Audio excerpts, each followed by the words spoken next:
7 বছর পর বাড়ি ফিরছে খান বংশের বড় ছেলে সাজ্জাতুল খান আবির। বাড়ি ফিরছে বললে ভুল হবে, বিদেশ থেকে দেশে ফিরছে আবির। এই 7 বছরে খানবাড়িতে ঘটে গেছে অনেক ঘটনা, যার সাথে সশরীরে যুক্ত নেই আবির, তবে আত্মিকভাবে প্রতিটা ঘটনায় জড়িয়ে আছে সে। আবিরের বাবা চাচা 3 জন। আবিরের বাবা সবার বড়, নাম আলী আহমদ খান। তানভীরের বাবা মেজ, নাম মোজাম্মেল খান। ছোট চাচ্চুর নাম ইকবাল খান। আবির তার বাবা মায়ের একমাত্র ছেলে। মেজ চাচা মানে মোজাম্মেল খানের এক ছেলে এক মেয়ে। ছেলের নাম তানভীর খান, মেয়ের নাম মাহাদিবা খান মেঘ। ছোট চাচার এক ছেলে এক মেয়ে, মিম আর আদি। এখনও তারা এলাকার যৌথ পরিবারগুলোর মধ্যে শ্রেষ্ঠ। বাড়ির সকলের প্রাণ যেন এক সুতোয় বাঁধা। 5 ভাই বোনের মধ্যে আবির সকলের চোখের মণি। আবিরের জন্মের পর তার মা বাবা দ্বিতীয় সন্তান নেওয়ার চেষ্টাই করেননি। এইচএসসি পর্যন্ত সে বাড়িতেই ছিল, সবার নয়নের মণি। আবিরের চাঞ্চল্যে মেতে থাকতো খানবাড়ি। আচমকা যেন পরিবেশটা পাল্টে গিয়েছিল। 18 বছর বয়সে আবিরের হঠাৎ করে স্কলারশিপে বিদেশে পড়তে যাওয়া। বাড়ির সকলের সাথে শারীরিকভাবে যেমন দূরত্ব বেড়েছিল, তেমনই দূরত্ব বেড়েছে মানসিকতার। বছর পূর্বের আবিরের সাথে বর্তমান আবিরের যেন আকাশ পাতাল পার্থক্য। দেখেও যেন চেনার উপায় নেই। 6 ফুট লম্বা ছেলেটা, গায়ের রং শ্যামলা, গাল ভর্তি ছাপদাড়ি, চুলের স্টাইল কোনো নায়কের থেকে কম না। তার ফ্যাশন আর লুকে যে কোনো মেয়ে এক দেখাতেই প্রেমে পড়তে বাধ্য। প্লেনে বসে আবির অবলীলায় ভেবে যাচ্ছে অতীতে ফেলে আসা স্মৃতিগুলো। সেই চাঞ্চল্যকার মুহূর্তগুলো এখন শুধু স্মৃতির পাতায়। মাকে রেখে এসেছিল সেই যৌবনের প্রথম দিকে, যখন তার বয়স ছিল 18।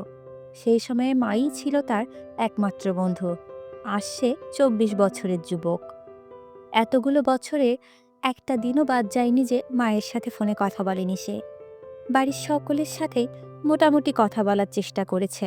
ছোটবেলার স্মৃতিগুলো ভাবতে ভাবতে নিজের দেশে পৌঁছে গিয়েছে আবির। এয়ারপোর্টে আবিরের বাবা আলী আহমেদ খান আর তানভীর দাঁড়িয়ে আছে। তানভীর সম্পর্কে তার চাচাতো ভাই, আর বয়সে 2 বছরের ছোট, কিন্তু দুজন দুজনের বেস্ট ফ্রেন্ড আর কলিজার বন্ধু। তানভীর আবিরকে দেখেই দৌড়ে এসে জড়িয়ে ধরল।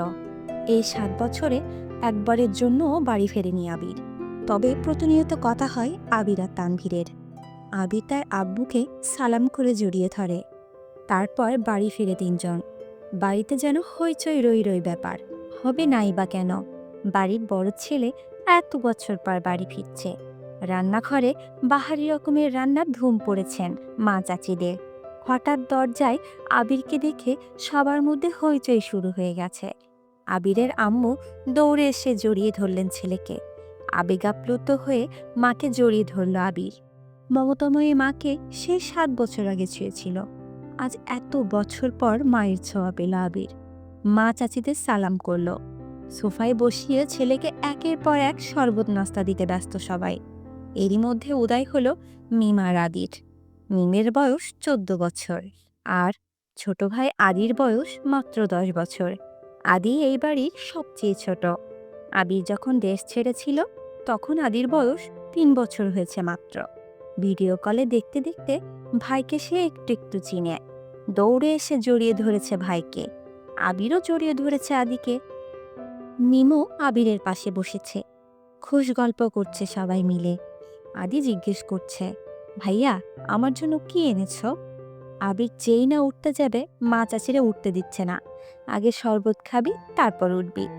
আবির তানভীরের দিকে তাকিয়ে বলল, ওই লাগেজটা নিয়ে আয় তো। তানভীর একটা লাগেজ টান দিতে যাবে। আবির আচমকা বসা থেকে দাঁড়িয়ে, ওইটা ছবি না। তানভীর সহ বাড়ির সকলেই যেন অবাক হয়ে গেল। আবির আবার ঠান্ডা মাথায় বলল, পাশের লাগেজটা নিয়ে আয়। তানভীরও তার কথা মতো লাগেজ নিয়ে আসলো। লাগেজ খুলে যে যার মতো জিনিস বের করছে আর জিজ্ঞেস করছে, এই টাকার ওই টাকার। আবির শরবত খেতে খেতে উত্তর করছে, আদির জন্য বিদেশে দামি দামি খেলনা, মিমের জন্য ড্রেস, কসমেটিক্স বক্স, মা কাকিদের জন্য অনেক গিফট, তানভীরের জন্য মোবাইল, একটা ল্যাপটপ, অন্যান্য গিফট। আলাদা আরেকটা ল্যাপটপ আছে। মিম জিজ্ঞেস করছে, ভাইয়া এই ল্যাপটপটা কি তোমার? আবির উত্তর দেয়, না, এটা মেঘের। মেঘের মা হালিমা খান জিজ্ঞেস করলেন, মেঘের ল্যাপটপ কি দরকার বাবা? আবির, ওর তো এইচএসসি পরীক্ষা শেষ, সামনে অ্যাডমিশন টেস্ট আছে, অনেক কিছু জানার বা পড়ার দরকার আছে। মোবাইল দেখে পড়ার থেকে ল্যাপটপে সুবিধা হবে তাই নিয়ে আসলাম। মিম, আমার জন্য নিয়ে আসতে একটা। আবির অবলীলায় হেসে উত্তর দেয়, তোর 18 বছর বয়স হলে তোকেও কিনে দিব, চিন্তা করিস না। মিম খুশিতে গদগদ হয়ে বলে, ধন্যবাদ ভাইয়া। বাড়ির হইচই শুনে ঘর থেকে বের হলেন ছোট চাচা ইকবাল খান। আবির চাচ্চুকে দেখেই সালাম করতে চায়।